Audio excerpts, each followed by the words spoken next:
Back now on Suncoast FYI, Tom Hudson is with the Hudson Law Group, and he's written a new book, The Drinker's Guide to Driving, The Secrets of DUI, from one of America's top DUI lawyers. Tom, welcome to the show. Thank you, Wendy. It's good to see you again. Well, it's nice to see you, and I understand this is available on Amazon.com. It's available just about anywhere that ebooks are available, iBooks, Amazon, BarnesandNoble.com, just about everywhere. And so this is fascinating, actually. Well, thank you. The Drinker's Guide to Driving, because you hear all these things, never drink and drive. So how did this come about? How did you decide to write this book? Well, I've been a criminal defense lawyer for 33 years, and for about the last 10 years or so, I have focused my criminal practice strictly on DUI defense.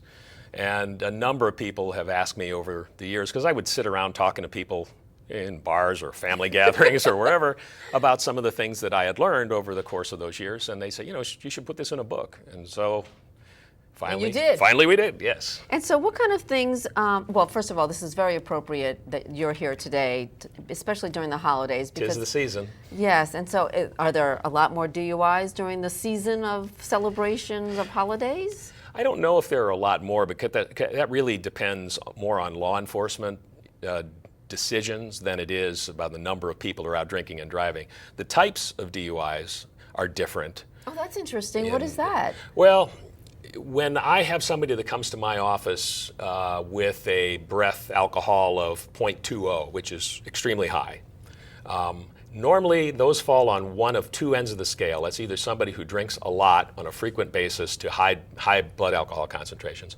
or, and this is where it changes during the Christmas season, it's a complete novice who has never drinks very much, but just didn't really know how to gauge how impaired they were.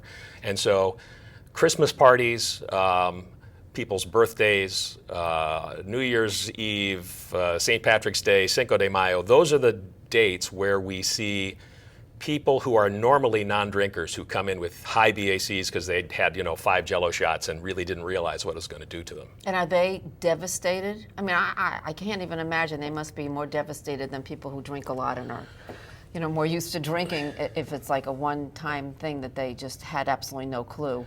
I would say it's scary for anybody. I mean, it's designed to be scary. Part of my job is to set their mind at ease so that they are not having all these fantasies about how awful this is going to be. For most persons, a first offense DUI is not going to destroy their career or wreck their lives. But I also encourage everybody who comes into my office, look, this is a good time for reflection. Is alcohol a bad thing for me? Have you been drinking too much? And so, we try to be responsible about the subject and get people to be a little self-analytical. It's interesting. Because it's interesting because I don't drink alcohol at all, and so I'm always the designated driver. So for anybody. You must see some really funny stuff then. Well, I always say, it's just so much better if I'm not drinking, let me have the keys. Oh, no, I can drive. No, let me have the keys. No, that's smart. Although there is a certain amount of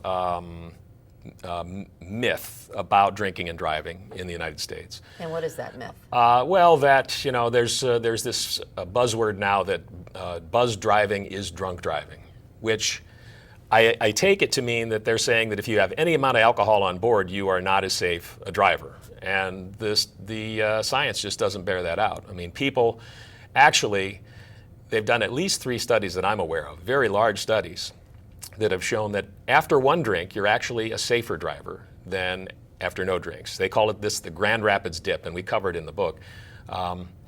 After 2 drinks, you come right up almost to the baseline, and about 2.5 drinks, you're right about where you would be in terms of the likelihood of being in an accident as you would be at 0.00. Wow, that is fascinating to me. Yeah, and people always ask me, well, why is that so? And I'm like, I don't know why it's so. Maybe because they're so aware when they've had one drink that they need to make sure that they don't get stopped for DUI or something. So I'm all about the science, and all the science shows is that it's so. And they haven't done the studies to try and figure out why it happens. But these are not studies that are done by neutral parties either. These are generally government studies, and they're trying to find results which will discourage drinking and driving.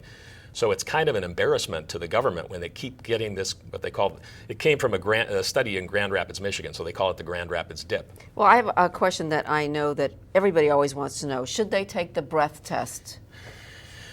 Yeah, I just read an article by a lawyer who said the best answer to any legal question like that is, it depends. It depends. And if somebody wants to get in touch with you, how can they get in touch with you, Tom? Our website is DUISarasota.com, and our phone number is 941-957-0500. But you can get a lot of information about drinking and driving on our website. And it's also DUIBradenton.com. So those both go to the same site. Wonderful. And they can also get the Drinker's Guide to Driving online, on ebook. And there's a link to it on our your website? On our website as well. Okay, terrific. Thank you so much for being here and for writing the book and for all the wonderful work that you have done with your three-legged dog.